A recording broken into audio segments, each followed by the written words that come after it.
الله u naxariistay marxuum Cabdiraxmaan Maxamed Hiraabe oo ah la taliyay koowaad ee safaaradda Soomaaliyeed ee dalka Djibouti ayaa lagu aasay magaalada Yafla ee waddanka Sweden. Safaaradda Soomaaliyeed ee Sweden ururka isbahaysiga ummadda Soomaaliyeed qaraabada ayaa tacsi u diray qoyska iyo qaranka Soomaaliyeed oo uu ka baxay marxuum Hiraabe. Inna lillahi wa inna ilayhi raaji'uun. Safaaradda Soomaaliyeed ee Sweden magaalada Stockholm waxay tacsi tiraan yalla u diray diblomaasigeeni weynaa Cabdiraxmaan Hiraabe waan maanta tacsidiisa joogno. Inna lillahi wa inna ilayhi raaji'uun. Inna lillahi wa inna ilayhi raaji'uun. waxaan halkan tacsi uga diray ummadda Soomaaliyeed qaasatan wasaaradda arrimaha dibadda dhammaan qunsuliyadaha adduunyada oo Soomaaliya u joogo dhammaan ummadda Soomaaliyeed iyo ummadda Soomaaliyeed ee ku dhaqan dalkan Sweden garidii ku timid walaalkeen Cabdiraxmaan Maxamed Hiraabe oo ahaa haliyay ku soo shaqeeyay waqtiyo adag dalka Djibouti oo aan dhowr sano kula kulano ummadda Soomaaliyeedna caawin jiray waxaana tacsidaas u gudbinaynaa ummadda Soomaaliyeed dhammaanteed anigoo ah محمد حمدي شيخ أحمد أهنا قدوميها جاليد صومالي دالكان سويدن. إنا لله وإنا إليه راجعون. إنا لله وإنا إليه راجعون. وحان كتعسينا جريدة كتمد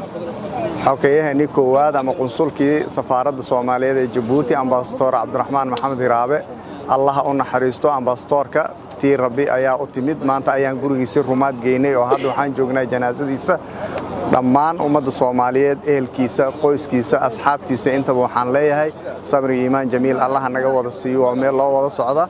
ambassador Hiraabe nin qaran oo ahaa nin qaranka u soo shaqeeyo nadiif oo ummadda oo dhan jeceshu ahaa ilaahay jannatul firdaws ha ku irsaaqo dadkiisana ehel iyo qaraababa sabri iimaan ha ka siiyo salaam inna lillahi wa inna ilayhi raaji'uun halkan waxaan uga tacsi uga dareynaa ummadda Soomaaliyeed iyo ummadda islaamka iyo ahlida oo ka baxay sabri iimaan Allah ka siiyo إلهي سبحانه وتعالى جنة الفردوس الله كورابيو. آدم ياد منطقة متعسدين هنا ولكن منطقة هرابة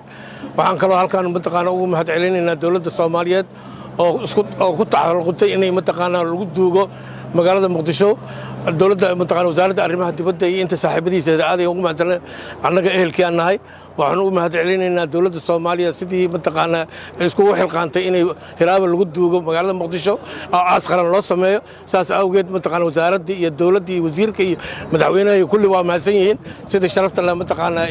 منطقة أنا يوجدين واجب كده يوجدين أنا قد أنا هاي كنا وأول ما هتعلن صابر علمي وربعين تقرنكا